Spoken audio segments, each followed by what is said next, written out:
పాపం క్రైస్తవ సోదరులకి ఇవేం తెలియదండి, బైబిల్లో ఉన్న విషయాలు పాపం వాళ్ళకేం తెలియదండి. వాళ్ళు నిరక్షరాలు చాలా మంది, అందులో అమాయకులు, వాళ్ళకి తెలియదు, చదువుకోరు వాళ్ళు. వీళ్ళు చెప్పే మాటలు నమ్మి మోసపోతారు.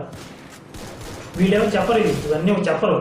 ఇందులో ఏదో గొప్ప జ్ఞానం ఉంది, స్వర్గం నరకం అని పేరు చెప్పి భయపెడుతూ వీళ్ళ పబ్బం గడుపుకుంటున్నారు తప్ప పాపం క్రైస్తవ సోదరులు ఈ విషయాలు తెలిస్తే వాళ్ళు ఎందుకుంటారండి? వాళ్ళు మనుషులు కదా. ఇలాంటి విషయాలు ఉన్నా కూడా మేము మతంలో ఉంటామంటే వాళ్ళు మనుషులు కదండి, తెలియకే ఉంటున్నారు. ఈ విషయాలు పాపం క్రైస్తవ సోదరుల దగ్గర తీసుకెళ్ళాలి, అదే నా ఆవేదన. వాళ్ళందరూ ఎవరండి? క్రైస్తవులు అంటే ఎక్కడి నుంచి ఊడిపడ్డారు? పైనుంచి నా భారతీయ సహోదరులే కదా అందరూ.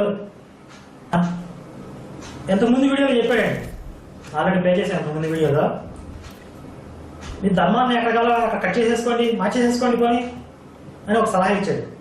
ఆల్రెడీ చాలా మార్చేసుకున్నారు అని కూడా చెప్పాడు. అసలు నిజంగా మార్చుకుంది ఎవరు అనే ఒక విషయం